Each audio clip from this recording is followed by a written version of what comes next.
Good morning. My name is Don Daniel, founder of P.I.L.L Method International, a better way to eliminate debt. And today we are talking about, on this Friday, May 19th, we're talking about several different ways people use to manage their debt, and it did not work for them. It's not efficient. They're trying everything they can, and the debt is just still hanging on. Those student loans are hanging around like household pets. They're not going anywhere. They don't seem to come down. Everything you've ever tried, year after year after year, the debt's still not going away as fast as you would like. So, folks, come on in. If you have an idea about how debt is working for you, the things you've tried before and that didn't work, go ahead and put something in the chat this morning. If you're watching us online, on YouTube, Facebook, Twitter, LinkedIn, put in the something about what you've tried in the past and it did not work well for you. All right, try something. Tell us about it. And then we'll go over it. But I have some ideas about how we can handle that today. All right. So anyway, come on in. Let's start inviting some people in here. And let's share it out in the hallway. And I'm going to ping some people in. I'm going to take just a few minutes here and to ping some people in if you're on Clubhouse here. And there we go. We've got, let's see. We're going to bring him in. We're going to invite her in. Yep. Use the message, send that out. We're going to invite her in. All right. Invite her in. Come on, folks. Help me invite some folks in here. They need to hear this. They need to hear it. All right. So we're inviting her. All right. Him. Okay. Her. There we go. Keep inviting those folks in, folks. And boom, boom. All right. So I've invited a few people in. All right. And I hope you're doing the same, inviting a few people in. But I want to share with you today. All right. The main reason why we're having such difficulty in understanding debt and getting rid of it. If you are online today, share this with your community. If you're on Facebook, if you're on Twitter, LinkedIn, YouTube, share this with your followers because they are going to want to hear why they have been trying to get out of debt. Did you realize 9 out of 10 people you know will never get out of debt, even though they're trying the very best of the information that is out there today? You want to know this, okay? So listen to this. Our lack of comprehension regarding the underlying mechanics of amortization and its significant influence on debt formation poses significant limitations to our debt management strategies, okay? Leading to outcomes that barely scratch the surface of success.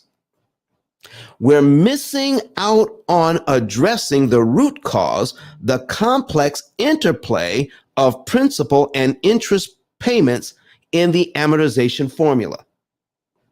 A knowledge gap that's leading us astray. Unless we unravel and grasp this crucial aspect, we are essentially choosing to navigate our path in financial darkness, only to experience subpar results. I'm not saying we're not going to get some results. I'm just saying that we're going to get subpar results. You're not going to get what you're looking for in understanding how debt is managed. If you've tried everything and nothing works. So let's go over some of the things that people have tried in the past that did not work for them. So let me bring up my notes here. And we're going to talk about some of this. Have you heard of the debt snowball? We're going to go over that today and why you're going to get subpar results from the debt snowball. If you've tried it and it failed, or it took longer than you wanted to take, we're going to talk about that today. Have you heard of the avalanche method? We're going to talk about that today, and why these things are very common, and you hear them year after year after year. People talk about these things. And even though these things are out there, these ways of attacking debt are out there, they do not take into account the formula that manages the debt, that creates the principal and interest payments that you have to pay in the way that they're created. These solutions do not give us the results we're looking for, because these solutions leave out how debt is created in the first place. Can you imagine that a chiropractor once told me, said, Don, your headache is not the result of an aspirin deficiency. And I had to think about that. I was taking aspirin or Tylenol for a headache. And he said, your headache is not the result of an aspirin deficiency. So why are you taking aspirin to treat the headache? You're only treating the symptom. You need to find out the cause, the root cause of your headache. So, folks, the root cause of your debt is the amortization schedule and not understanding it. And so any plan that you come up with that doesn't address the root cause, the amount of interest that you pay, then you're only going to get subpar results when you're trying to handle your debt. So go ahead and so if you want to see some of the things that we're going to be putting on the screen today, you want to go to YouTube, and on a secondary device, search for P.I.L.L method,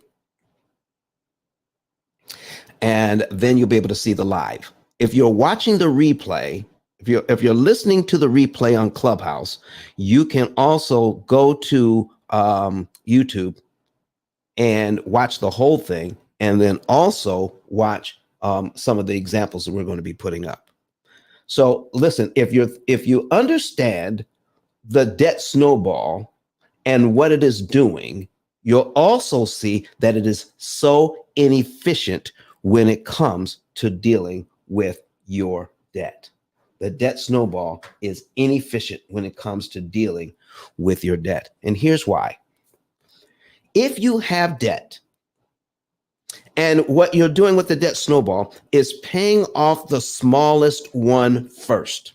You're paying off the one that you owe the least on first. When you do that, okay, so here's what you're doing. You're finding out how much of your budget do you want to put on as an extra payment, all right, to that particular debt. Let's just say that your minimum payment on this $300 credit card is $25. So you're saying, okay, how much more do I want to put with my $25 payment? Let's just say you're putting on $50.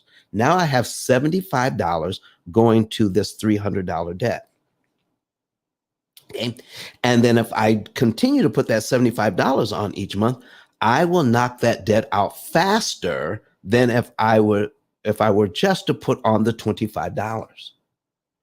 And then when that debt is eliminated, I take the $75 now and I apply that to my next debt. Let's say I owe $500 on the other debts, okay, on this one. And now I take my $75 and I apply it to the minimum payment on that $500 debt.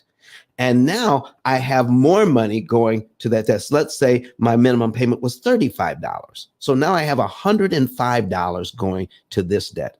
And by doing that, debt snowball, and I keep adding on the minimum payment along with my extra payment, and then the payment I apply to each succeeding debt, all right, then I will be able to pay them all off faster because I'm snowballing my payments into the next one. This is why I'm going to explain to you why that is inefficient. What it does, folks, it gives you small wins and makes you feel good about the fact that you've paid off a particular debt. Now, if you want to see why this is so important, to face this and understand why this is inefficient, here's why. Go to YouTube. I'm getting ready to put it on the screen right now as to why the debt snowball, the avalanche methods of cutting up your credit cards and trying to use just cash, rounding up your payments, bi-weekly payments, all of these things are inefficient in handling your debt, but we're starting with the debt snowball. All right. So I am going to share this screen with you. I'm going to put it on here. All right, Kurt. Kurt Nugent is our guy behind the scenes. He's our producer. So I'm going to share this particular screen. All right. And there we go. And we're putting on a amortization schedule. Okay. So I talked about let's say this $300 debt. Okay. It's 20, it's 27%. It is a credit card, which is 200, okay, 240 months. Okay. So now while I'm paying that, card, so I got that card. I've got another one. Let's see here. I'm going to duplicate that tab. Let's say I have another credit card where I owe $1,000, and my interest rate is let's say my interest rate is 18% on that one. All right, 240 months on that one. So we've got that. All right. So my next one is a personal loan. My next one is a personal loan. So we're going to duplicate this one, duplicate that. So again, so my next debt is I owe $3,000 on a personal loan. They're giving me 36 months to pay that. All right. My interest rate is 10%. Okay. Interest rate 10%. Okay. And here is, okay. And there's my payment on that. Okay. And my interest only is $25 on that one. My interest on this one, okay, is $15 on this one. My interest payments start out as $6.75 on this one. Okay. So if I start out with the smallest one, and then I'm knocking that one out. All right. And what I'm doing is I'm eliminating the interest cost on these loans. Well, the first interest cost on this loan is $6.75. So by knocking out this payment, I'm knocking out these interest payments, because that is what keeps us in debt forever. Keep this in mind, folks. Keep this in mind. What is it about the debt that's causing the main problem? So let me ask you, if all of your debt was 0% interest, ask yourself this question. If all of your debt was 0% interest, is there any benefit to paying the debt off early? Is there any financial benefit to paying the debt off early if all of your debt was 0% interest? Okay, so we got a few more people in here right now. Thank you very much for coming in. We're talking about all the things you've ever done to manage the debt, but it's not going away fast enough. It's hanging around. You're not getting the results that you are looking for. And there's a reason why, excuse me, there's a reason why you're not getting the results that you're looking for, because we're not handling it in the correct fashion. The things that we do to handle the debt are inefficient. So I've got 3 debts in here. So let's put on now. The average family has 4 different debts. So now we're going to take a look at. We're going to add on another one. We're going to duplicate this. I have on this one, let's see, on this debt, I have 60 months. I have I have left $24,000. Okay, let's say $26,000 on my car loan, which is at 5%. And let's see here. There's my payment on that. And my interest cost on that is $108. And then I've got another one here, duplicate that. And I've got a student loan. I got a student loan that is $75,000, 75,000. And my interest rate on that is just 6% though. But they're giving me, let's say, my payment on that student loan is, let's say, $200 a month. And so if I do that, it'll tell me how long it's going to take me to pay that off. All right. Oh, that won't pay off. Okay. So let me see here. Let's see, $300 a month. Let's try that. Okay. Oh, still not going to pay off. All right. Let's see, $400 a month. Oh, I put it in the wrong spot. $400. There we go. That's going to take us a while to pay that off. All right. But my my payment is $375. And now we're going to put in a mortgage. Okay. So we're going to do this one more time. And we're going to put in our $200,000 mortgage at 6%, 360 months. Uh-oh, that's 260. We want 360 months. There we go. And our payment is $1,199.10. So we have 1, 2, 3, 4, 5, 6 loans in here. We're starting out with the smallest loan. Okay. We're starting out with the smallest loan, which is $300. And when we start out with the smallest loan, folks, this is how the debt snowball actually works. We're told to make the minimum payments on all the other loans while we gang up on this small one. Okay, we're ganging up on the small one and knocking it out. And so we have our minimum payment here and plus $75. I'm sorry, plus $50. And so let's say we can put $75 a month on this, but look at our interest payment. Our interest payment, the very first interest payment is $6.75. The very first interest payment is $6.75. And the interest payments go down from there. So as you're knocking out this loan, you are killing the $6.75 interest payments. Now, we don't have to go very far to begin to understand what's wrong with the debt snowball. I'm knocking out a debt that's costing me $6.75, but I am ignoring the debt that's costing me $15 a month. I'm just making minimum payments on that one.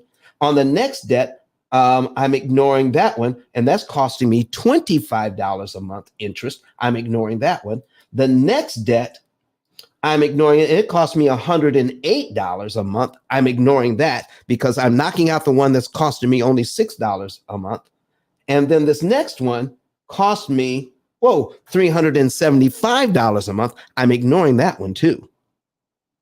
All right, because that's what the debt snowball does. It ignores the interest payments on all these other loans, and then what the debt snowball what Mr. Ramsey teaches out of Nashville, Tennessee. He's saying that the mortgage is actually last. After you pay off all of these and you snowball all of these loans, all right, and then you start attacking the mortgage, all right, which starts out, the very first payment is $1,000 a month interest. Folks, while you're knocking out the loan that costs you $6 a month and you're ignoring all these other loans and you're wondering why it takes so long to pay them off, can you see the inefficiency of the debt snowball? Because it is ignoring how much interest you're paying on the other loans, which keeps you in debt longer. Does that make sense to anybody? Go ahead and put it in the chat. Does the debt snowball make sense when it ignores all the other loans that are costing you way more interest? And the more interest you pay, the longer you stay in debt. Eliminate interest and you get out of debt faster. Pay less interest, get out of debt faster. Pay more interest, stay in debt longer. That is the key. So if you want to find out why you're in debt so long, this is it. You're ignoring the fact that you could take, if you were to take on this loan, let's say you moved up to this $3,000 loan that you have here at 10%, okay? And you have an extra $200 to put on this loan, all right? So I've got an extra $200 to put on this loan. Here's my cumulative principal, all right? I put $217, I prepay that. I'm going to knock out $73.20 worth of interest. Now, $73.20 in interest, that's still significant, wouldn't you say? I could save $73.20 if I put about $200 extra on this loan. That's going to be good. But look at this. If I take a look at my mortgage here and I put $200 extra on that, I knock out $999 worth of interest. Why would I be satisfied with putting $200 on a loan and only knocking out 70 some dollars when I could knock out nearly $1,000 with my money? The inefficiency of the debt snowball is glaring. Why in the world would anybody promote it? Not only that, watch this. The thing about the debt snowball is this. You have to pay down the debt that you have to zero, and then you switch to the next debt. Pay down the debt that you're working on to zero, and then you work on the next debt. Let me show you something here. As we get down to the end of this debt, I want you to see the tiny interest payments here towards the end of the debt. You're putting on a lot of money now, all right? You're building this up, and when you get down to the bottom, look at these tiny interest payments. $3, $3.22, $2.13. Why continue to pay this debt to zero when all you're going to save is 97 cents when you're putting a lot of money on this debt? You're only going to save 97 cents in interest. Why do that? Doesn't it make sense? Doesn't it make sense that if you're paying off the right debt at the right time, killing the maximum amount of interest, all right, doesn't it make sense that pretty soon, if you even choose the right one to attack, and you have, the average family has 13 different debts. 13 different debts. The average family has 13 debts. And if you even pick the right one, and you pay it down, doesn't it stand to reason that pretty soon that the other debts are going to be more expensive than that one because the interest payments get smaller and smaller? The amount of money that you can actually save gets less and less the longer you attack that debt. Doesn't it make more sense to attack a debt till it's cheaper than the rest of them and then move over to a more expensive debt where you can save more interest? Doesn't it make more sense to do that than to continue to pay off any debt? Now, even this mortgage, even this mortgage that starts out at $1,000, when it gets down towards the end, look at these payments: $97, $91, $80, $75. There is a certain point where it makes absolutely no sense, even on this mortgage, to pay it off early. Because it takes, when you want to get rid of one line of interest on this mortgage, when you're down this far, it takes $1,123.81 in principal payments to eliminate $75 worth of interest. So, do I want to continue to do that? Or does it make sense? Does it make more sense to take that $1,100 and invest it somewhere where I can actually make more money than I can save in interest? You tell me. When we do this thing wrong, when we focus on this, now some of you came in late, so I'm going to read this statement again. All right, I'm going to read this statement again. Here it is. All right. Our lack of comprehension regarding the underlying mechanics of amortization and its significant influence on debt formation possesses significant limitations to our debt management strategies. Are you hearing that? Because we don't understand the mechanics of how debt is created, if we don't watch out, we're going to have limitations on our debt management strategies. And here, and the rest of the sentence is leading to outcomes that barely scratch the surface of success. We're getting some success, but we're barely scratching the surface. Okay? We're missing out on addressing the root cause, the complex interplay of principal and interest payments in the amortization formula, a knowledge gap that is leading us astray. So why is it taking so long? Because we're going in the wrong direction. We're being led astray by a formula, by a process that everybody is talking about, and we assume it is correct, but no one is explaining to us why the math doesn't work. In my book, I ask the question: if you're using the debt snowball to pay off your debt and get a good feeling from paying off that smaller debt, my book asks the question: how much do you want to pay for your good feelings? How much do you want to pay for your good feelings? Go ahead and continue to invite some people in here. Continue to invite more people in because they want to see this. We have tried to handle our debt, to pay it off, and we're wondering why it's still lingering. Because we are paying on debts, the ones that cost us the least. And we're ignoring the debt that cost us the most in interest cost. Now that you see this, do you see why this is inefficient? Let me bring up now our OCC, okay, opportunity cost calculator.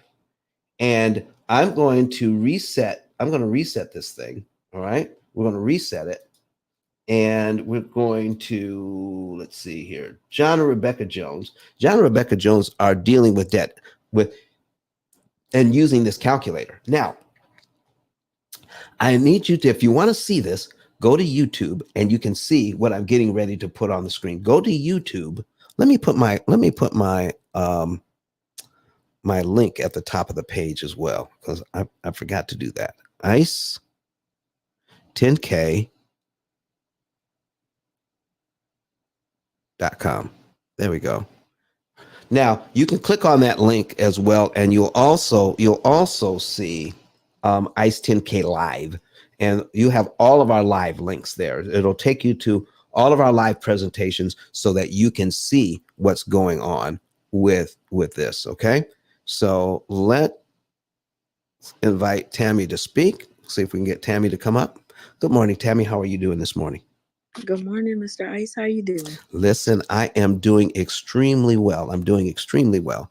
And we just went over the reason why people are engaging in debt elimination, but the debts still hang on way too long. And we're talking about why that is. So, tell me how things been going for you? Everything is excellent. So if it's not, it's gonna be. So Okay. I just started out with everything is excellent. So All right. Listen, I want you to tell me. I've just read something for the second time. I'm going to read it for you, and you tell me what you think about this. Our lack of comprehension regarding the underlying mechanics of amortization and its significant influence on debt formation poses significant limitations to our debt management strategies. Okay, we're not attacking it where we need to because we don't understand how debt is formed in the first place. Okay. It leads to outcomes that barely scratch the surface of success. We're missing out on addressing the root cause, the complex interplay of principal and interest payments in the amortization formula, a knowledge gap that's leading us astray. Unless we unravel and grasp this crucial aspect, we are essentially choosing to navigate our path in financial darkness only to experience subpar results. So, before you met me and began to understand the P.I.L.L method, had anybody ever explained to you why the debt hangs on so long and why these particular things that we've been taught to practice, the debt snowball, the avalanche methods, bi-weekly payments, has anybody ever explained to you why they should work? Miss Tammy? oh, you asked me a question. The when you read all of that, Mm-hmm. the first thing that came to my head Yeah. is the constant intentional miseducation of the amortization schedule, interest, and how the bank actually works and how they keep your money or keep you from getting money. So the intentional miseducation, it starts in school and what our parents learned, what they didn't learn, and what they, it just keeps. That's the snowball. That's Okay. the original keeping you in debt snowball. So yeah. Exactly. So Exactly. it starts with a miseducation, and it's not a miseducation because the people that you operate with or make payments to didn't know. It's because they do know, and they only want to make sure they know and you don't, because that keeps you in a 39-month car payment at $750, and yeah, so yeah, that's what keeps you in there at a 29 point whatever interest rate, and Okay. you think because you got the car payment you want it, you're living, and you're really not. Mm-hmm. So yeah. Thank you, Miss Tammy. So, folks, this is why we're looking at our screen now. And if you want to see what I have on the screen, you can click on the link above, and then you will also see ICE 10K Live. that that has all of our live links. So if you want to go to YouTube, Facebook, Twitter, LinkedIn, it's all there. But if you just want to go quickly, just go to YouTube on your secondary device, and you can see what we're doing here, and just search for P.I.L.L method, and you can see our live. So John and Rebecca Jones have debt here, okay? And we're going to take a look at what they have as far as their debt is concerned, okay? So we're going to go to the accounts page, and we see that they have a $25,000 auto loan. The Visa is $2,000. Okay. They owe that, and a $200,000 mortgage. I'm going to show you in just simple terms what happens when we use the debt snowball. All right. So we're going to go back here to the action plan. And the program says we're going to be able to pay off this $227,000 that we owe by saving $179,000 in interest we won't pay. And we'll be able to pay off our 30-year loan, our 5-year car loan, and the credit card in just 7.7 years by strategically attacking the debt with saving as much interest as we possibly can. So let me scroll down to here where the program is actually directing us to put money on the debt. Now, our Visa card has a minimum payment of $50. Okay, let's go back. I'm going to show this to you. We're going to go back to the accounts, and we have a minimum payment of $50.88. If we pay this loan off, let's say we choose, because we owe $2,000 here, we owe $25,000 on the auto loan, and we owe $200,000 on the mortgage. According to the debt snowball, Tammy, we should start out paying off the Visa first. We have a $50 minimum payment. Therefore, we're going to put any extra money that we have on the card over and above our $50 payment and pay that off. Okay, that's how the debt snowball works. All right. Does anybody else understand that? Okay. So let's see here. I've got to block somebody for coming in here trying to sell some bogus stuff. So we're going to block them and then eliminate their message. Stop that. Don't come in here trying to sell that bogus stuff. All right. We don't want that. All right. So here we go. You would think they would learn by now, don't you think, Miss Tammy? Yeah, they like playing around. Okay, all right. So we're going to pay off. We're going to pay off the Visa. Now remember, we're going to pay off that Visa, and now we have $50.88 that no longer goes to Visa. Where should we focus next, according to the debt snowball? On the mortgage or on the car loan? On the mortgage or on the car loan? Okay, you all tell me. Put it in the chat. All right, or raise your hand and come to the stage. And Miss Tammy can help us to bring some folks up. And if she would please, there you go. You're now a moderator. And raise your hand if you want to talk about this. All right, and we'll bring you up to the stage, and then you can put your 2 cents on these ideas as well. So we're going to pay this off. We're going to take that $50.88 plus the extra money that we had, and we're going to say, which loan should we choose next? The car loan or the mortgage, according to the debt snowball. All right. Can somebody want to type that into the chat? Or if you're watching us online, go ahead and type it into the comment section. All right. So according to the debt snowball, we should attack the car loan next. Okay. Now, here's what the program is going to do. Let me show you what the program says to do. We're going to go into the settings. We're going to click on preferences, and we're going to read a little something. Okay. Thank you. Derek says we should, according to the debt snowball, we should focus on the car loan next. So right here, the program is set to automatic. The program will choose when and how much money to put on any particular debt to save you the maximum amount of interest. In this case, the maximum amount of interest that can be saved is $179,592. All right. But it says here, when the focus is set to automatic, the program will automatically optimize the order you pay off the debts to become debt-free. You may change the focus setting. However, this could have a negative impact on your overall results. So we're going to change it from automatic. We're going to tell the program, I don't want to do automatic. I want to do the debt snowball. I want to focus on the car loan, which I have for 5 years, and then I can pay it off in 2. If I focus on the car loan, I can actually pay it off in 2 years and feel very good about the fact that my car loan is paid off, Miss Tammy, which means I have to ignore the other debt and just make minimum payments. Okay, does it? All right, so let's see what happens.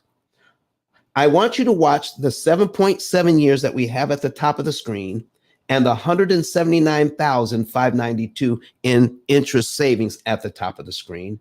When I change this over to, I want to focus on the auto loan and pay it off in 2 years instead of 5. Watch what happens. I went from 7.7 years to pay off to 7.8. I went from $179,000 in interest savings.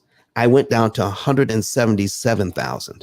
Miss Tammy, it's actually going to cost me an extra $2,000 in interest to pay the car off in 2 years instead of in 5 years, because now I'm focusing on the car loan and I'm completely ignoring the mortgage. If I listen, folks, somebody has to start doing the math and telling us what to do according to the math that is going on here in the amortization formula. And I'm going to show you why. I'm going to send this back. I'm going to change this back to automatic and watch what happens. We go back to 7.7 and we go back to 179,000 in interest savings. Let's go into the accounts. And I need to show you what's going on with this auto loan, okay? If I show you over here, I'm going to make this a little bigger so you can see it. Here's the auto loan.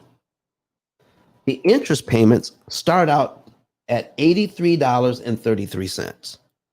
But if I prepay $377.08 in total, I don't have to pay the $83.33 in interest, but it costs me $377 of my dollars to get rid of $83 worth of interest. You following me?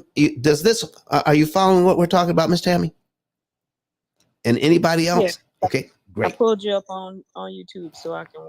Oh, you can see it. Oh, good. All right. So you can see this. Great. So now tell me what sense this makes since you can see it. All right. What sense this makes when I go back, all right, to accounts and I'm knocking out these $83 payments, which is significant, paying the car off in 2 years, but I'm ignoring the mortgage. But the mortgage starts out at how much interest am I paying per month on this mortgage, Miss Tammy?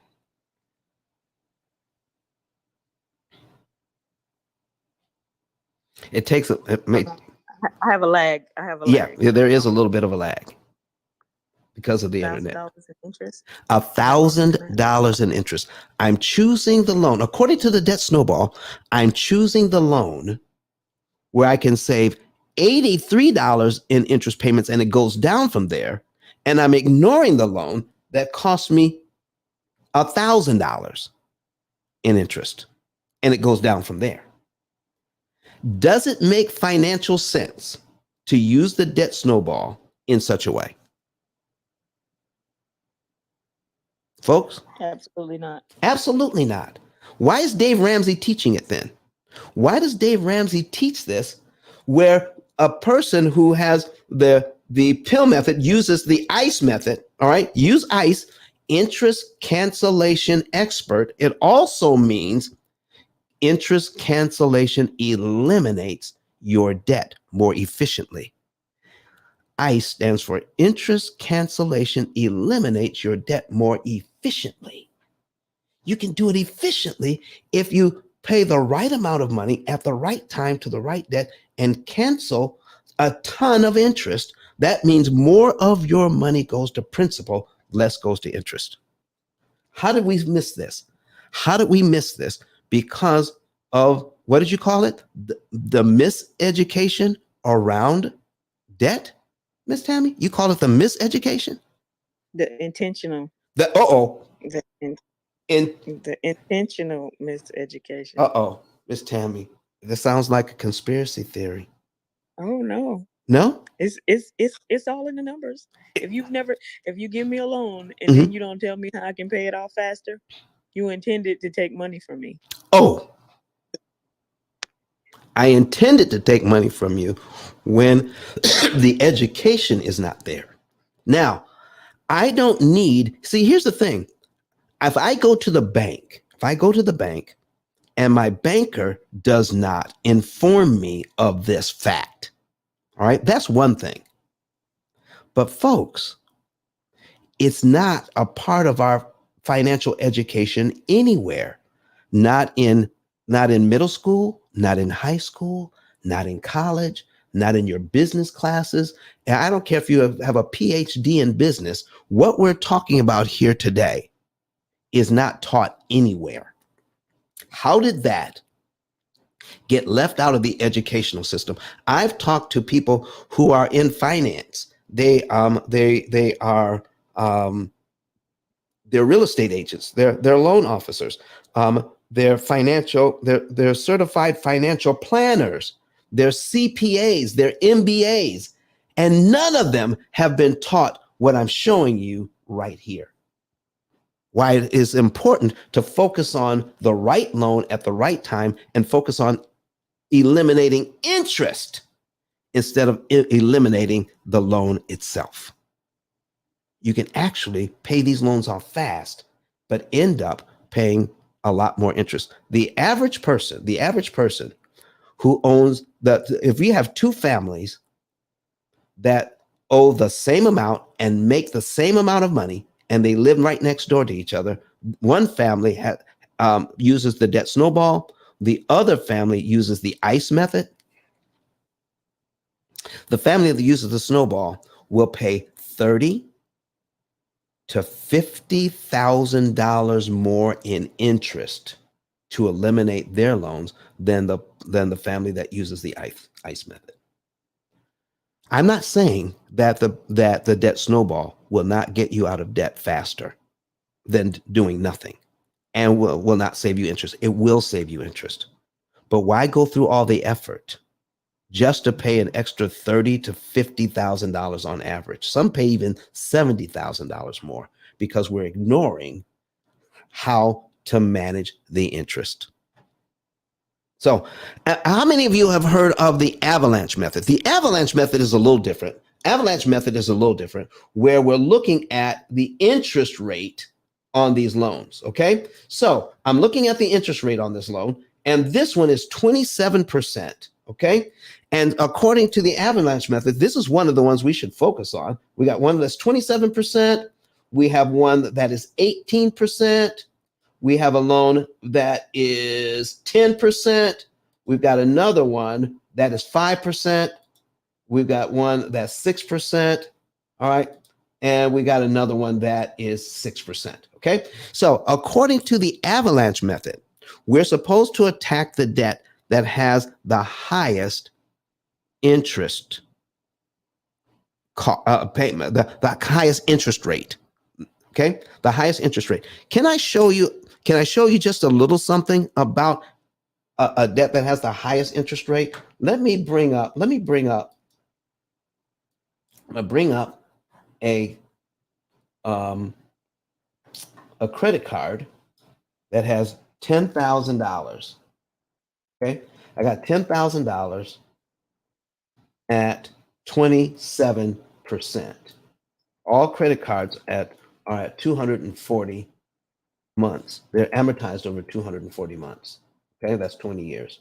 Okay, my very first interest payment is $225. So if I have, listen, all the credit experts are going to tell you if you have an interest rate of 27% and you have a $10,000 balance on that card, they're telling you, good morning, brother AJ. How you doing, sir? It's good to see you. It's good. He's watching us on YouTube this morning. All right. So listen, if you have a $10,000 balance on this card at 27%, all the financial experts are telling you, you need to get rid of this because it's killing you. You need to get rid of it fast because it's killing you. Let's say you're in the position to pay it all off in 1 month. Do you realize I talk to people all the time that tell me, Don, I never pay a dime in credit card interest. Tammy, do you know people like that that never pay any interest on their credit cards? I've heard people speak of such. Mhm. Miss Erica asked in the chat, Mr. Don. Yes, She said, "Is this method only applicable for a person with a mortgage?" absolutely not. If so, what I have here, I've got credit cards, I got car loans, and I have mortgages and even student loans. So if it charges you interest, there's a way not to pay all the interest the bank is looking for. Miss Erica, how's that? Okay. But now we need to be able to look at the different programs that are out there that we're being taught that ignore how mortgages or other loans are constructed. So this is a credit card, and every time I show this, the first time people see it, they say, "Oh my God, a $10,000 balance on a credit card at 27%. How did I get here?" All right. And they feel bad about that. They feel bad about that, even though they have a mortgage. They feel bad about the credit card. What if you're in a position to pay off this credit card in 1 month? You have $10,000 in savings. Could you take your $10,000 out and pay this card to zero? If you did, here's what would happen. Here's how much money you would save. $225. That's how much interest you would save if you paid this card off today. That $225. Can I bring up this mortgage, a $200,000 mortgage at 6%? And if you put 10, here's your cumulative principal here, cumulative interest. And I'm going to go down to $10,000. $10,000. All right. And we're going to stop it right in the middle of the screen here. So, Tammy, it's a little bit delayed because of the internet on your side. Okay. But Tammy, when it gets there, you should be able to see line 45 on our amortization schedule. And in the third column, you'll see $10,019.53. Okay. If I put that $10,000 on this mortgage, do you realize I knock off 45 payments off the mortgage? 45 payments. That's by 3.5 years off this mortgage. Now, everybody is talking about paying off the credit card, all right, because of the high interest rate. But guess what they're not focusing on? They're not focusing on interest cost. If we focus on interest cost, we will make different decisions when it comes to our money, because now we're being educated on how debt is constructed. Miss Tammy, you help people with Habitat with Humanity, right? Yes, sir. Okay, so isn't it important that the house has a proper foundation, that it's constructed in the right way? Don't you have to have some knowledge? You say what? You can't even get to the building process before if you don't have a foundation, if it doesn't pass inspection. Exactly. So somebody has to know the basic information on how housing construction actually can be implemented. How does it all work? All right. Do you want me, who can barely swing a hammer, coming in and telling you how to build a house, Miss Tammy? No, sir. And they won't even let you. They won't even let you in on that part. They have places for you. It just won't be that. It won't It be won't be that. that. Your expertise will not be needed in that area, or lack of expertise. So maybe I can bring them some 2x4s. Maybe I could carry some stuff. And we have a construction company that does the framing, Yeah. and they don't even want volunteers in that. They have their own company that does the framing, so they're not liable for anything for the house caving in because the framing is done wrong. So yeah, they it's certain steps that you take, and then only certain areas that people are allowed to be in that are not skilled in that area. Okay, Miss Tammy, here's the thing. 90% of the people you know will never get out of debt. 90% of the people you know will never be totally out of debt because we don't understand how debt is constructed. What if 90% of the houses that are going up today are being constructed by people who do not understand housing construction? We would never stand for that. How is it that 90% of us, over 90% of us, we do not understand how debt is constructed? And if we don't know that, how can we deal with it efficiently? It just makes sense to learn what is causing the problem to deal with it. Okay? So now, if I pay this $10,000 on this mortgage, I knock off over 3.5 years of payments, and I save, okay, I got to go up one line. I save $42,988.83 in interest.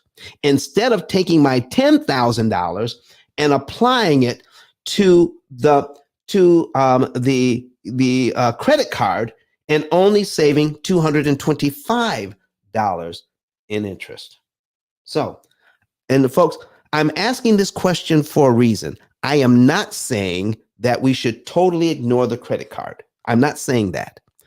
But if we did ignore the credit card and just made minimum payments, would it make sense to you to pay $225 in interest in order to save $42,000 in interest? Just asking. What do you guys think? Okay. I don't see any other comments in the chat. All right. If you want to come to the stage and ask some questions, if you're interested in what we're talking about, come on up. So we talked about the debt snowball. We talked about the avalanche method. All right. Let's see. Let me go to my notes. Let me see what else we have. Cut up your credit cards and use cash. Cut up your credit cards and just use cash for everything. Not using credit at all. All right. Here's what you're going to find out. Okay. Just using cash and no credit, not learning how to manage your credit. I know some real estate agents who have come to me and said, Don, I know people who subscribe to that theory, but when it came time for them to get a house, they didn't have bad credit. Do you know what's worse than than bad credit? You know what's worse than bad credit? No credit at all. The only thing worse than bad credit is no credit.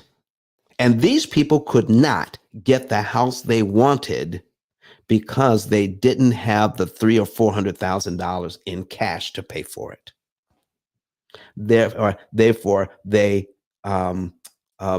cash system did not work. They cut up their credit cards, which is a very good way to learn how to manage credit, to build a credit score. Now, let me tell you why it is not a good idea to cut up your credit cards. If I have a problem with credit, what do I learn, Miss Tammy, from cutting up my credit cards? What do I learn from that?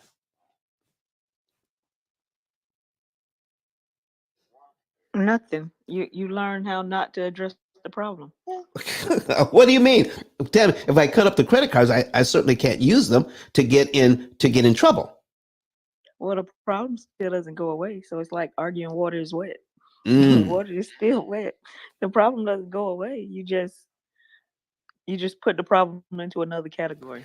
So by cutting the cards up, I'm not learning how to manage credit. I just Nope. remove myself from the system. But if I if I'm allowed to use credit again, I will still misuse it. Here's the thing, folks. Yeah, Go ahead. you don't know if you don't know you, and you can't tell anybody else what you learned because Mm, then you pass on that same level of intelligence to someone else, and they say, "Well, she cut up her credit cards, and that's what I'm gonna do," mhm. and then it's like a a snowball of unintelligence. Let's just Mm. call it. Come on now. Folks, let me say this. If I have a credit card and I learn how to manage it, this is what you need to know. Credit is not for people who don't have resources. It is only for people who do have resources, meaning you have the wherewithal to pay it back. It is not to be used if you don't have the ability to pay it back, if you don't have the ability to pay it back efficiently. So here's the thing, when you're dealing with credit, what you want to do is be able to pay that back and not pay the bank all the money in interest that they're looking for. What if you could consistently pay back the bank that money that you borrowed for your house, for your education, for your car, for whatever it is that you need, but you could pay it back at 75% off. 75%. The bank is looking for $100,000 in interest, but they're only going to get 25. Okay? Because that's exactly what the bank does. They borrow our money. They make big money with our money and then turn around and pay us pennies on the dollar for the use of our money. We can do the exact same thing. We can borrow money, get a big old benefit for using that money, and then learn how to pay the bank back at a discount. Listen, would you like to be able to anything that you buy, and then there's a sale that comes on, all right, even a year later, and you can take a coupon back to that store at 75% off and then and get that money back. Would you like to be able to do that? Here's what I'm saying, folks. I don't care how long you've been in your mortgage or in your student loans or whatever loans. From this day forward, no matter when you sign those loans, we can show you how you can get at least 50 to 75% off of the interest cost that you have left to pay. How would you like to be able to do that? You don't have to do it at the very beginning. You can do it at any stage along the way. If you've been in there a year or so, let's say, or 5 years, and then you say, you know what? What if I want to do it now? Do I have to refinance? Nope. Do I have to reconstruct the loan? No. Do I have to recast the loan? No, you don't. You can take your loan, your mortgage, what if it's 6%, 7%, or whatever it is, and you can start today and understanding how you can cut 75% out on the interest you have left to pay. Folks, we're in the P.I.L.L method house today. If you have a red ticket, that means you have not cashed it in.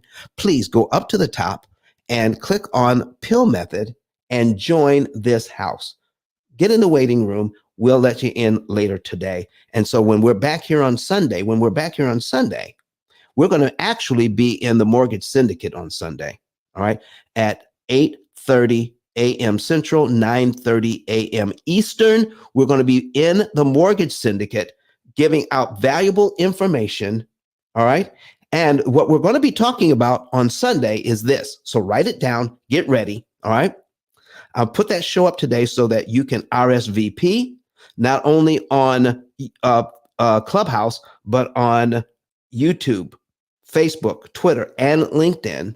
Title of the show is going to be, what is the title of the show for Sunday? The interest rate you're quoted is not the interest rate you pay. What? The interest rate you are quoted is not the interest rate you pay. Oh my goodness, that's going to be a good show.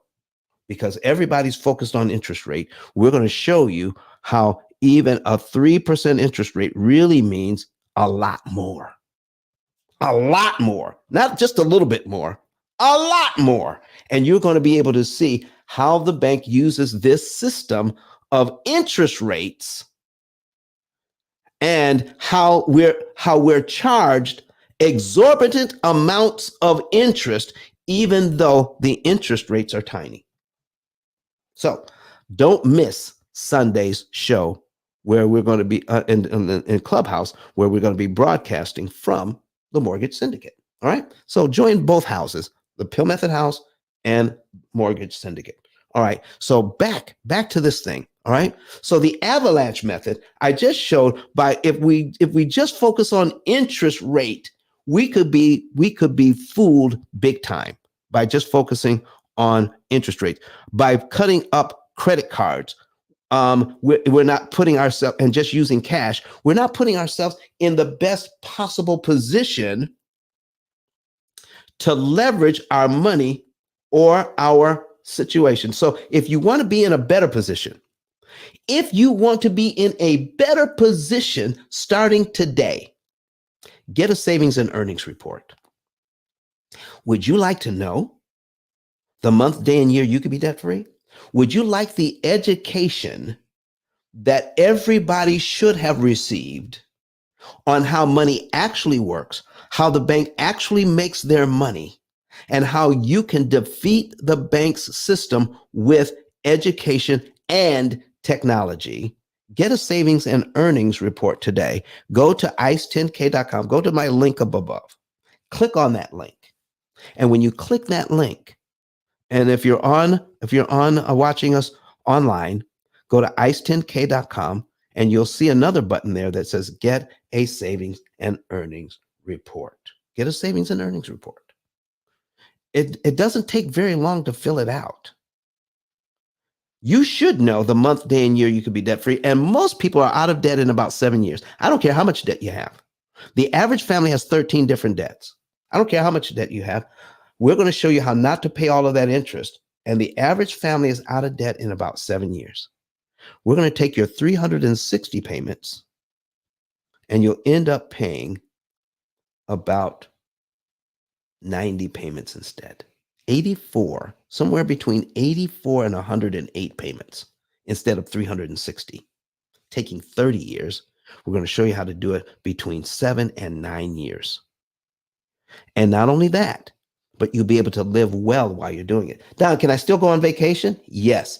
Will I be able to save some money? Yes. Can my family still have some fun every single month? Can we have a budget set aside to have some fun and get out of debt in 7 years? You better believe you can.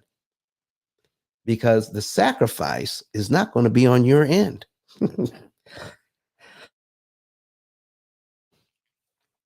The sacrifice is going to be on the bank's end. How the bank is not going to get all the money it was looking for from you, because now you're educated about how the process works and you're relying on a cloud-based, artificially intelligent computing system that acts like financial GPS that's going to lead you to debt freedom in no time by focusing on cutting the interest cost on your loans, not stealing money from your family and your family's ability to make memories. Here's what you don't want: a system that tells you you can't go anywhere, you can't do anything, drive a 30-year-old car, eat beans and rice 7 days a week, and keep telling your family, we can't afford to do anything because I got to take all the money and pay off the debt. Once we pay off the debt, children, we can start having some fun. By the time you've done that, they're 15, 16, 18 years old. And all they know about debt and all they know about money is the trauma you placed on them by continually telling them, I can't afford it. I can't do that. Why not teach the family how to deal with debt more efficiently? One thing you could do to teach your kids something is get them a book. There is a book on the subject. It's the only book on Amazon out of 33 million titles that talks about this subject. The P.I.L.L method, a better way to eliminate debt. You learn this information and teach it to your children, teach it to your grandchildren, teach it to your nieces and nephews, how they can use the bank's money, leverage it more efficiently, and not only build build a great financial foundation, they can use debt to build wealth. What did I just say? You can use debt to build wealth. We're going to show you how to do that. Because remember, when you're getting your savings and earnings report, you're not just learning how to save interest, you're learning how to make compound interest. It's all a part of the system. Save the interest, take that money, and earn compound interest. And we have W-2 families, Miss Tammy, W-2 families that are making that they are adding over $1 million to their net worth using monies that previously went to the bank. Doggone it, I love it. I absolutely love that. So get the book, folks. Get the book today and start to understand how you can start teaching our young people. I need your help in getting this out. All right. And so much so, I want you to help me in another way where you can actually help yourself. Have you heard of affiliate programs where you can sign up as an affiliate and then that company, by sharing their information, will actually pay you? Well, the P.I.L.L method has probably the most prolific affiliate program on the planet. It's where you can make anywhere from $300 to $3,000 a month by sharing our videos. What? You don't have to sell anything. You can go to P.I.L.L method. You can go to ice10k.com. You can click on the button that says become an affiliate. Fill out the information there. It takes 15 seconds and it's absolutely free. I don't charge anything. Okay. It's free. And then what you do, you're looking for people, you're looking for individuals who are tired of doing things the old way. I'm tired of the debt snowball. I'm tired of the avalanche method. It's not working for me. I cut up my credit cards. I'm trying to just use cash and sinking funds. It's not working. Then send them to the YouTube channel so that they can watch some of these videos. Follow up with them in 48 hours. If they're still interested, go to the second button on the ICE 10K card, ice10k.com. There's another button that says refer family and friends. Refer your friends to the P.I.L.L method. Refer people. You fill out their information. When you fill out their information, folks, you're going to put your name in as the person who referred them, your name and your phone number. You're locked into our CRM. And then that person is coded to you. And when they become a client, we're going to send you $300. One caveat, though, they have to have at least $100,000 in debt. If they have at least $100,000 in debt, then we will be able to honor our commitment to you to pay you $300.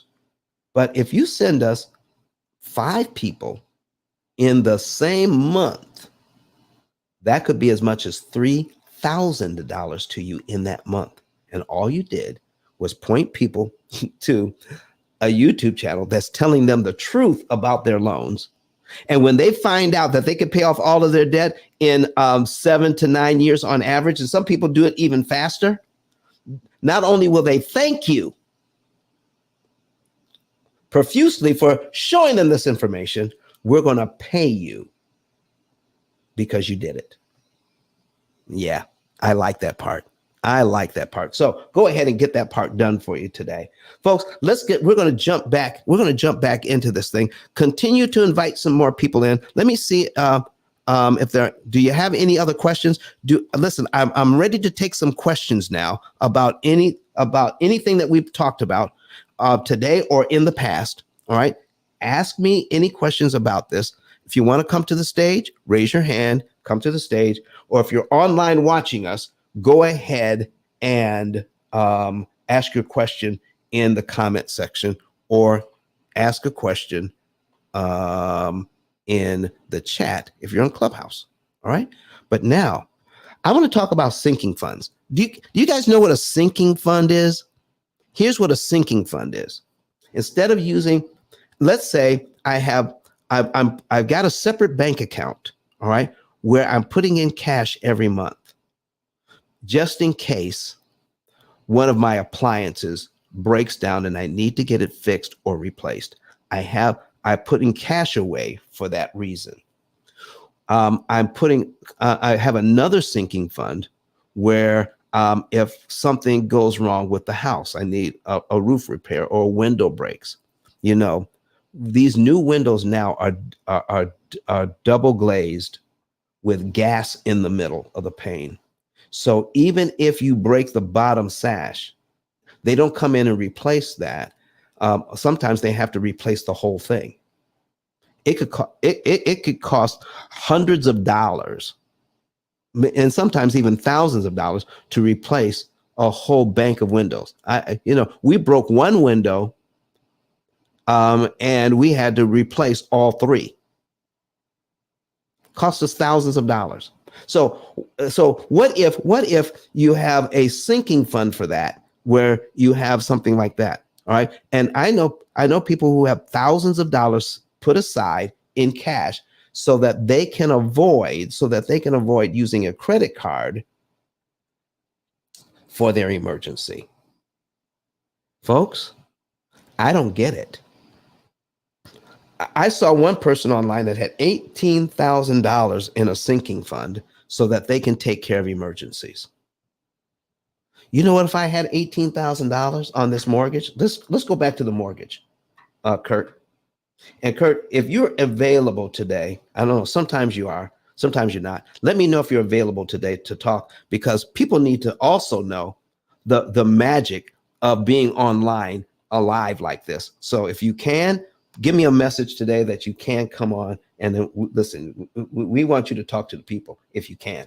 All right. So I've got my mortgage here. This lady has $18,000. Have you ever heard of putting money aside, like an emergency fund, like 6 months worth of payments in your emergency fund?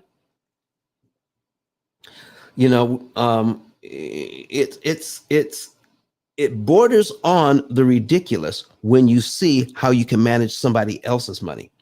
Let me ask you something. Do banks invest their own money? Do banks invest their own money? Or do they invest our money? Are banks the biggest borrowers in town? Do you have a Chase in your town? Do you have a Wells Fargo? Do you have a Regions? Do you have credit unions? That listen, do you see how powerful they are? Do you see how strong they are financially? Do you see that they're in the tallest buildings downtown? And they borrow money. But we're being told that if we borrow money, we're doing something evil, something bad, something that makes absolutely no sense. You need to use cash for everything. Listen, success leaves footprints, ladies and gentlemen. Success leaves footprints. Why don't we take the advice of some of the people or businesses that are the most successful in our community and take a page out of their book and study it? Why don't we learn the benefit of leveraging money? All right. So we're looking at putting money aside, $18,000 in a sinking fund, ladies and gentlemen, sitting in a bank account, making 1/10 of 1%. 1/10 of 1%. That's what they're doing. All right. It makes no sense to do that. Watch this. That same $18,000 that they're putting aside so that they don't have to use their credit card. Okay. For, let's say they have a $5,000 emergency. Okay. And their credit card is 15%. Okay. So I can take that $5,000, and put it on this mortgage and knock off 24 months worth of payments. and save $22,000 in interest. I guarantee you, if I put that $5,000 on my credit card, it's not going to cost me $22,000 in interest to pay it off. Why are we taught this? That the credit card interest is somehow worse than the mortgage interest. I'll tell you why. Because if I was in banking, I would vilify credit card interest. So you're focused there, so you'll leave my mortgage interest alone because I make much more money over here. The same banks that are offering you credit cards are offering you mortgages. So we vilify the credit card interest because of the high interest rate, but somehow in our mind, the low interest rate on a mortgage is somehow better when it's not. It's not at all. And that's why we're going to go over this on Sunday. The interest rate you're quoted is not the interest rate you end up paying.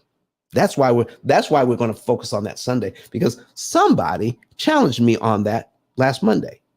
And we got to come and tell the truth about what's really going on with these interest rates. So the bank has us in that position where I have $18,000 sitting in a bank account just waiting for something to go wrong.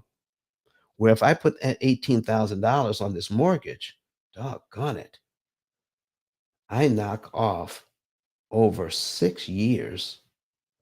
I knock off 6 years on this mortgage and save $68,000 in interest if I take my 18 grand and apply it to this mortgage.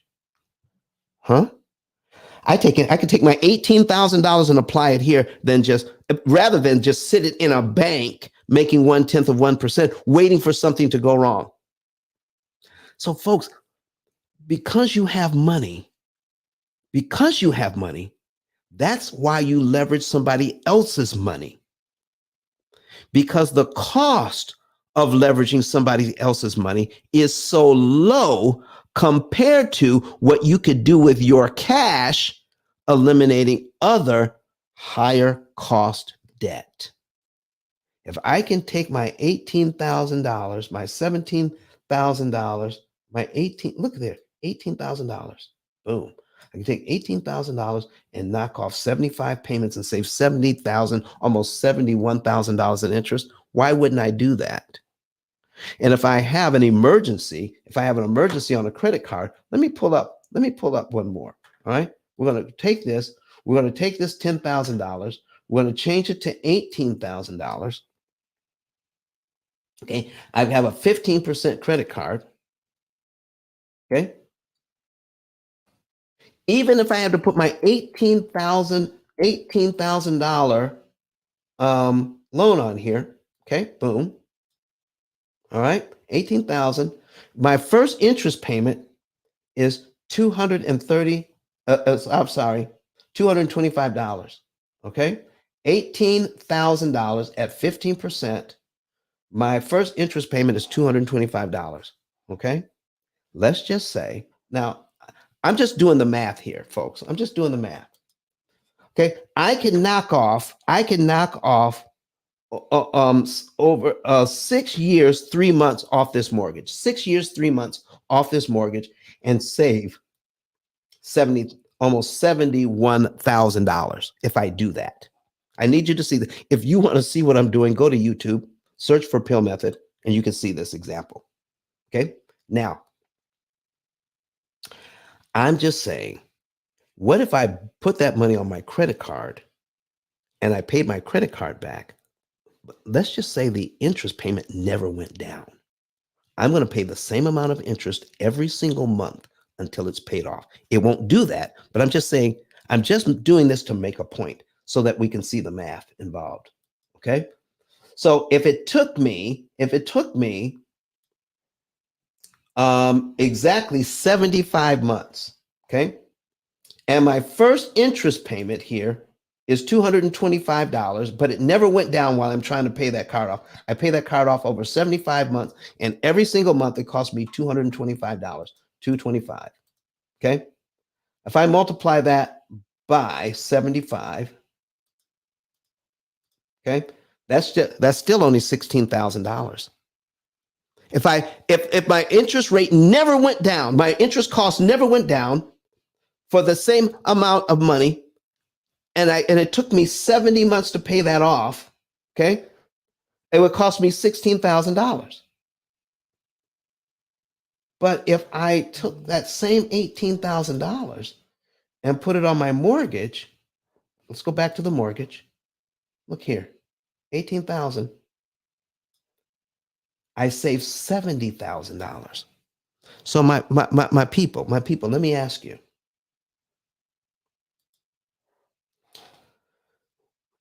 And this is bordering on the ridiculous here. I'm not saying this is what we should do. I'm just looking at a ridiculous situation because of the ridiculousness of the education we are now embroiled in, that's being baked into our society. We're being taught that credit cards are evil. Go ahead and that interest on our mortgages is cheap. Okay, that's what we're being told. So here's my question: even if it cost you $16,875, would you pay that in order to save $70,000 on your mortgage, $72,000 on your mortgage? Would you pay $16,875 so that you could save $72,000 in interest on your mortgage? You tell me, yes or no. Put it in the chat. Yes or no? Do you see? It won't even cost you nearly that much to pay off this loan on your credit card. At most, it may cost you 12, 13, 1,500 bucks. But even if it cost you $16,000, it would still be worth it if you could use that money to save $70,000 somewhere else. Folks, we're not taught to do the math. We're not taught to do the math. So, Kurt, I was looking for your comment here. Can you come online today? Put it in the chat here. Let me see here. Comments. All right. All right. Strategic Secret says, good morning, everybody. Strategic Secrets is in here again. Good morning. Good morning to you, sir. Good morning to you. All right. So, Kurt, can you come on today? Is it possible?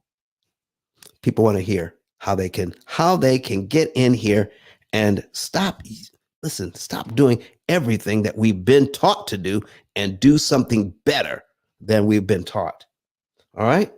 So I think he's coming on, folks. I think he's getting things geared up. All right. We got Giuseppe in the room. Giuseppe, how are you doing, sir?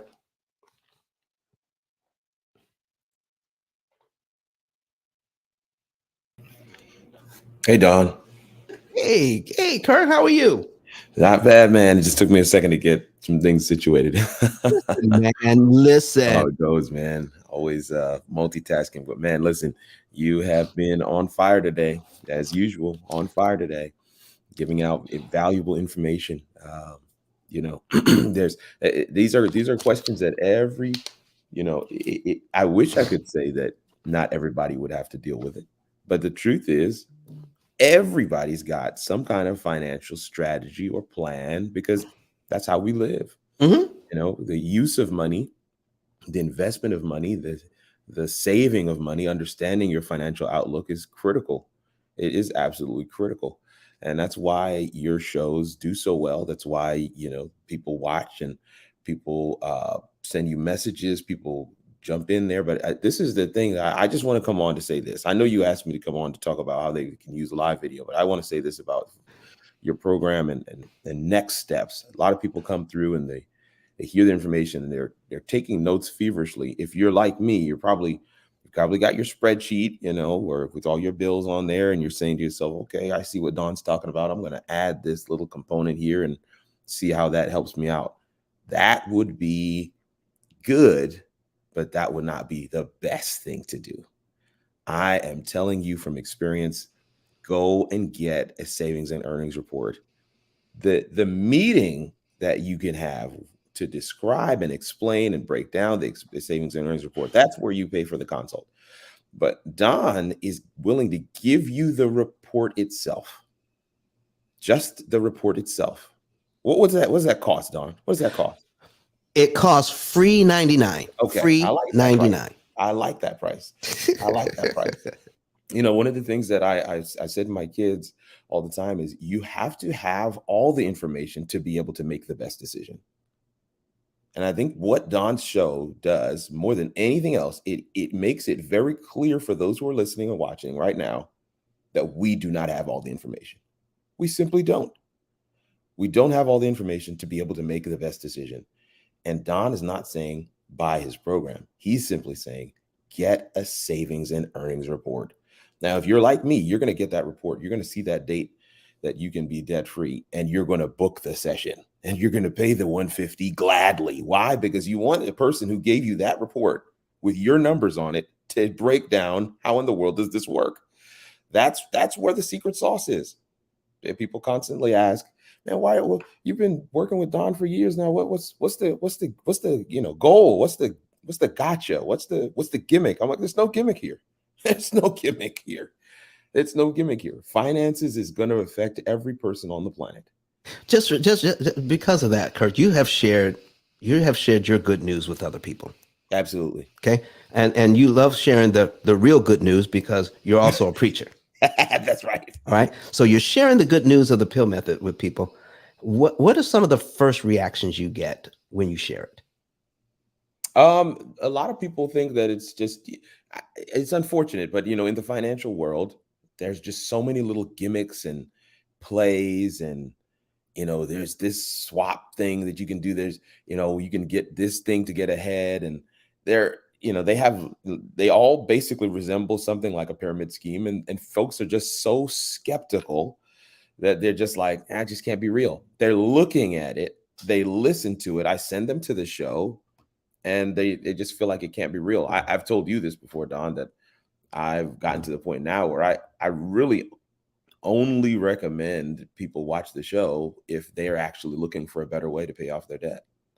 If they're not looking for a better way, then I just say, hey, if you're fine with what you're doing, then it's fine. But I even said to a set of friends, I said, man, in about 10 years, maybe less, at this point, probably 5 years, Kanika and I are going to be making some moves. For those that don't know, that's my wife's name. We're going to be making some financial moves, and you're going to be wondering, how in the world are you able to do that? And I'm going to tell you, it's because of this method right here that I'm telling you today. And in 5 years, you're going to ask me again. And I'm going to tell you, remember that conversation we had 5 years ago? It's because of that. And that's when they start to look at me like, oh man, I don't be left behind. Because the truth of the matter is, we've never been taught this stuff. That's why this show is so important, so critical. We've never been taught this stuff. And Don is sharing critical information that you can take and use, and it will have positive impact on your finances today. You don't have to buy anything. You don't have to get the savings and earnings report. I'm simply saying, if the man can give you that for free, what is he going to give you that you can pay for? And it's not even really a payment. It's really an investment on your part. But I hope that answers the question, Don. I get a lot of skepticism. Folks are looking at me like it just can't be. But I think the education piece that you provide with your show, showing people how an amortization schedule works, that there is math behind this thing. It's not magic, it's math. They're numbers, and they can follow it. They can follow the arithmetic because they've done math in school. That part we do teach, but they've never even seen the equation that's behind the amortization schedule. So now when they see it, they begin to realize, like, okay, that all makes sense. But why have I never been taught this? And that's where the dissonance is. That's where that imbalance is. That's where they're trying to exist. It's, well, I've never been taught this before. How could it be true? I feel like I'm, as you said the other day, I feel like I'm taking the red pill here and somebody's waking me up. I didn't realize that I was asleep. So there is that dissonance between what they see, what they hear, what they know to be true, but what they're seeing on screen in front of them in black and white with the numbers, it's betraying them. So they find themselves in between those two spaces. Thank you very much, Kurt. Listen, I was trying to put your website in there, kirknugent.com, but Yep, firstlinemutual.com. I Yep. separated it, folks. It's supposed to be all one. KIRK, Kirk Nugent. Yeah, appreciate that, man. Yeah, and while you're doing that, KirkNugent.com. one of the things that Don has been laser focused on is getting this value out to the world in mass, and setting it up in a way that even when he's asleep, even when he's on a cruise, even when he's at the top of the Burj Khalifa in Dubai, people can still watch these videos. People can still access this value. People can still realize a better way to eliminate their debt because he has taken the time to employ live video as a strategy. That's what I do. That's my piece of the deal here. Is I help people who have a message, who have a platform, who have things that they want to do. I help them get that message out there. In like this, he's on Facebook, YouTube, LinkedIn, and Twitter this morning, also Clubhouse, and he is able to share his message live with you in this way, but also anybody that wants to catch this thing on the replay can do so as well. And I've just firmly believe that your live stream is your digital storefront. There's no greater way for people to experience your greatness than for them to see you do it live. And when they see you do it live, there's really no need for the ad campaign. There's no need for the taste test. When they see you do it live, they're ready to do business with you because they recognize that there's some genius. There's some, there's something at work there that you cannot master that. You cannot conjure that up. Somebody comes on Clubhouse with a question. Don puts their numbers on screen and shows it to them. You can't fake that. You can't fake that. Thank you so much, man. I appreciate you so much Absolutely. and all you do for us to get. So, folks, listen, if you want to do this for yourself, click on kirknugent.com, contact him, and he'll show you how you can put your information out there as well. Absolutely. Kurt, I got one last thing to talk about today, and then we're going to end the show for today. Sure. It's about bi-weekly payments. Giuseppe, before I get into it, could you go ahead and introduce yourself, sir? Are you able to talk to us? Because I know you're probably busy in your office. Giuseppe, going once, going twice. Oh, he just wants to support. I appreciate it. All right, not a problem. All right, folks, here's the last thing we're going to talk about today. Bi-weekly payments. Bi-weekly payments. When I first heard about bi-weekly payments before I started the P.I.L.L method, I thought it was the best thing since sliced bread. Make your mortgage payment every other week. Just cut your payment in half, okay? And then pay it every 2 weeks. Listen, you can pay off. Now, here's what is commonly said. If you pay your mortgage off every 2 weeks, you can cut off about 15 years. How many of you have heard that? If you've heard that, say yes or no. You can cut off about 15 years if you pay your mortgage every other week. All right. Have you heard that? Yes or no? Put it in the chat. All right. Put it in the chat. Yes or no? Have you heard that? So here's what I'm talking about. If you do that, okay, here's what you can do. If you look it up, everybody, because Derek is saying yes, Zoe's saying yes. All right. Here's what we're learning. If you look it up, you can Google it. The best you can do is between 4.9 and 7 years. You can turn your 30-year mortgage into a 23-year mortgage by making a bi-weekly payment. But guess what it doesn't tell you? It doesn't tell you how much interest you just saved. It doesn't tell you that at all. But you can use a bi-weekly payment to be done in 23 years. With the P.I.L.L method, with using ICE, Interest Cancellation Expert Techniques. Interest cancellation eliminates your debt more efficiently using the ICE methods. You can knock off all of your debt in about 7 years, saving 23. Wow. Because we're focused in on your interest payment. See, here's what happens with a biweekly payment. Let me break this down for you. Biweekly payments, okay? Biweekly payments work like this. When you have a mortgage payment, and on about the first, you send in half the mortgage payment, and then on the 15th, you send in the other half. Guess what? When you pay that first half, it just sits there waiting for the second half. They're not applying it. It doesn't save you a dime in interest.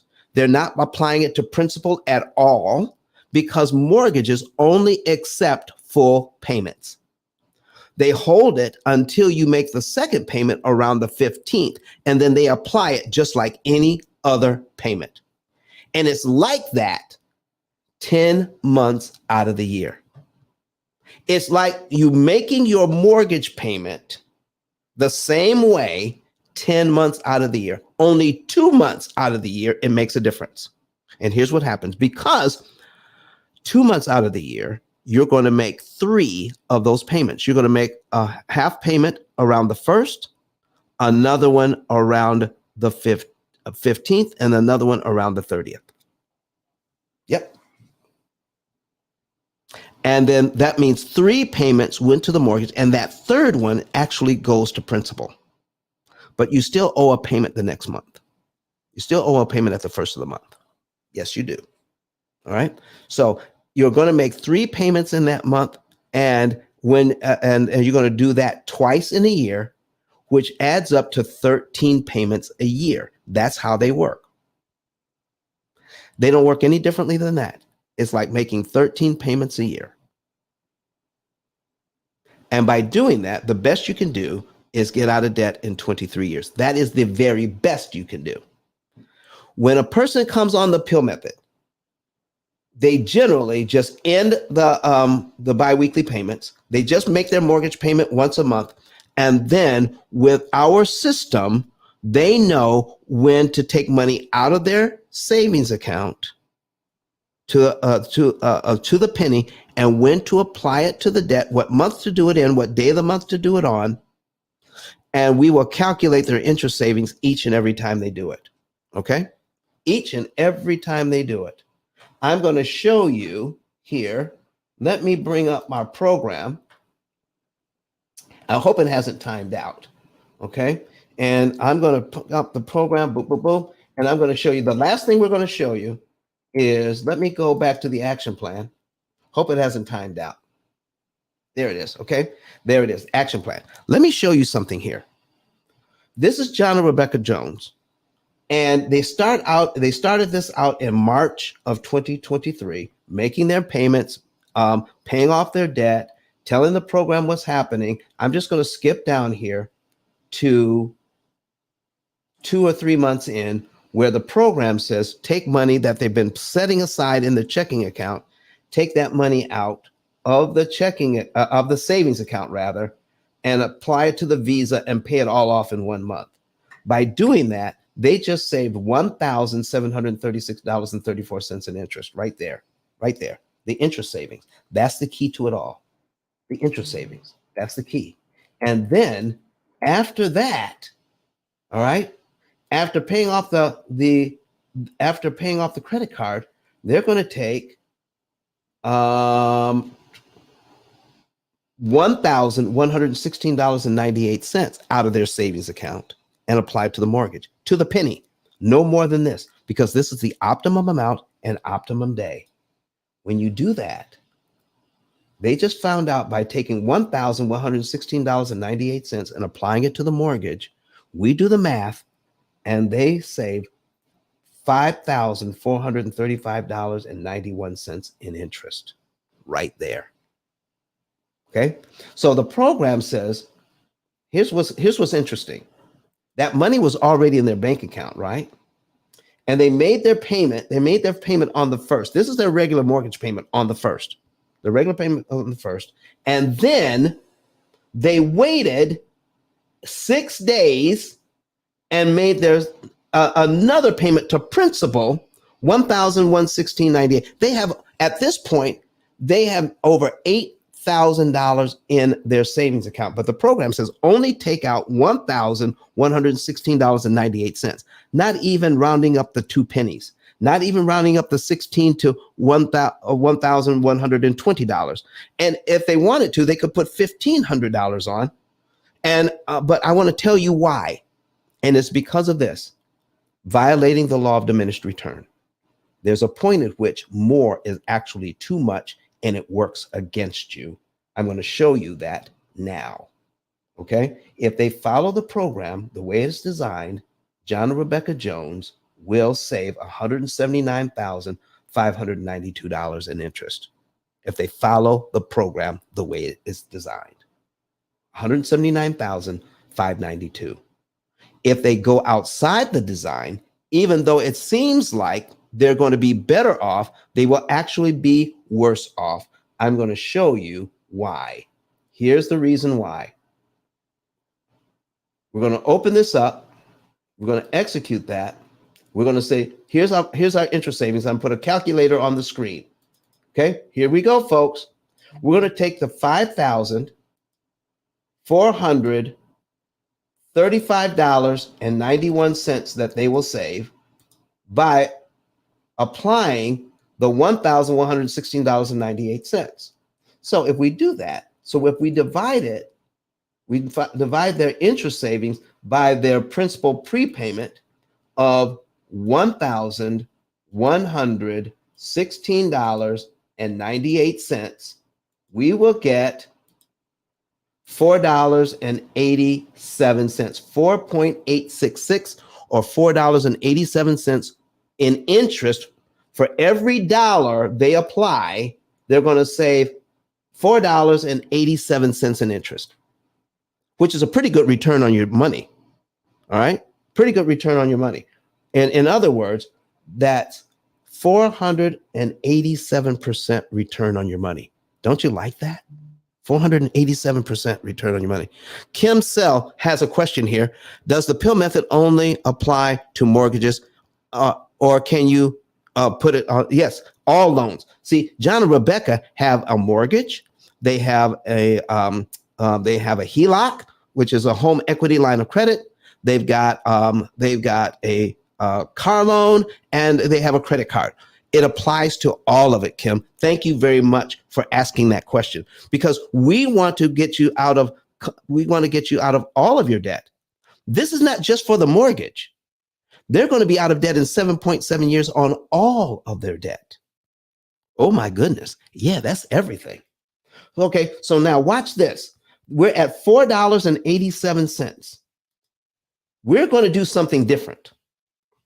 We're going to tell the program that we want to put $1,500 on the debt. We're not going to wait till the 7th.